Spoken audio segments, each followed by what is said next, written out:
Hey, what's up everybody? Eric Solbox out in the shop today. Working on another batch of boxes. I've got to build a set of KLR frames today too.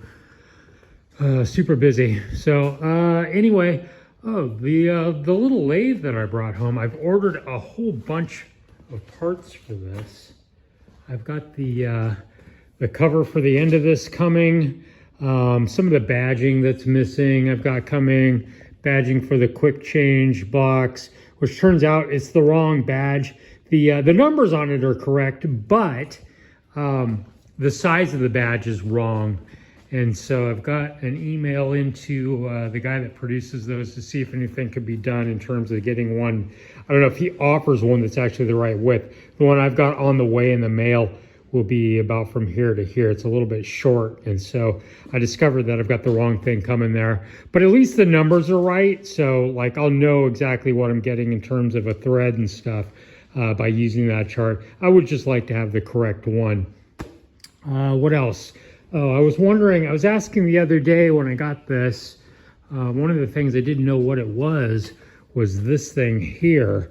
And it finally dawned on me. Some people, it looks a lot like a collet closer if you look at the handle on this base that's on it. But it's not a collet closer, of course, because it doesn't have any sort of a thread on it. So it finally dawned on me it was for the change gears, actually. So it's just a stand, I think, for the change gears. If it's not, well, it is now. So until somebody tells me that it's used for something else, that's what I'm going to do with it. So one other thing that I'm pretty thrilled about is this little gear right here, which is a 20 tooth, which is exactly what you need. One of the big complaints with this little lathe is actually that the feed rate, even at its slowest, like it moves like four thousandths per revolution. That's in one of these positions here. The carriage will actually move 4 thousandths for every revolution, and that's too much. It makes for a poor looking finish. And so one way of fixing that the guys have come up with involves that 20 tooth, that extra 20 tooth can be put on here, and you can configure things where you actually dial it down to where it's half that rate. So it'll be like 2.1 thousandths per revolution, which give me a lot better look on my finish. So anyway, I'm back on a GS too, which I haven't really told anybody about. The 1100 RT just made me want another GS really bad. And so I picked this up. This bike has 20,000 miles on it. Man, I keep on finding new stuff on this bike. It's got a bunch of Touratech goodies, and I keep on stumbling across like, I'm like, oh, well, that's actually, like the other day I was like, oh, look at the headlights. Like I knew that all of the blinkers had been updated to LED, but if you look inside of there, the headlights are updated to LED too. We got LEDs here. We got a bunch of Touratech stuff on it. It's got aftermarket pegs. It actually came with Jesse boxes and the Jesse frames. Of course, I didn't want to run those, so I bought Touratech frames. These Touratech frames for over $400. That's more than double what I charge for the frames that I manufacture. And I actually, this side dives like way in. It's not right. Like I think it came out of the jig wrong. I suppose it could be a bent subframe, but I do not believe that that's what's wrong here. I've actually got a little piece of, got a little shim right down in here that's holding this out to make them look somewhat straight. I'm really not impressed with the Touratech frames. Plus there's a bunch of extra space on this side. Look at this big gap. Like the box is going to be way out in the wind. So anyway, yeah, I guess enough complaining about Touratech and their overpriced frames. I mean, for that kind of money, it just felt like I should have gotten a better frame. What else is on here? It's got the guards. It's got Touratech here. It's got the, I think it's called Mayer. It's got the extra little fender underneath it here. It's got aftermarket. I can't remember what brand of suspension. Both of the shocks are aftermarket. Little Touratech doodads all over it. I took the mirrors off of my CRF to see if I would like these on here. Didn't come with these. Came with the GPS, extra screen. Came with wire wheels, but it also came with the other type of wheel, which I don't really care for. There's a brand new set of of knobby tires that it came with too that haven't even been mounted.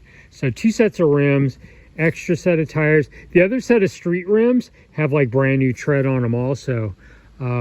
Real nice bike. It's got this little doodad on the front that's aftermarket. Let's see what else. The foot pegs, I don't know, the blinkers have been updated. I guess that's about it. I'm probably forgetting some stuff. Oh, the full exhaust. So it's got, I don't know how to say this, but it's got like, I think this exhaust, it's got the full exhaust. It's got the can, the titanium can, and the part under here, which eliminates that one chamber from underneath. It's like $1,400 right there. Got a real good buy on this. With only 20,000 miles on it, there's tons of life left in this bike. And so I'll be happy to be putting some miles on it. So thought I'd show you my new toy. I've been riding this for, I don't know, 2.5 weeks now, maybe 3 weeks, and enjoying it. The RT just really made me want to get another GS. And so I started hunting around. I looked and looked and looked and looked, and then finally made an offer on this and was able to come to terms. What else came with it? 3 seats, one of which is right inside there is a heated seat, which I don't care for. I really like this seat. This is a Sargent, which looks a lot like the stock one, but way more comfortable. So I got the stock one, got this, got a heated one, got 2 pillion seats. What else came with it? It just came with a whole bunch of stuff. So I'm pretty thrilled with my buy, and I've really been enjoying riding this. The truth is, if I'm going to go out and tour, I have to bring Asher with me. And so the little CRF Rally that I built, a great little bike. It's all set up with panniers and stuff, but I never get to go on a trip with it because Asher has to come with me, and that bike's just not big enough to do it. So I went ahead and got a GS for myself. What the hell? I work hard, right?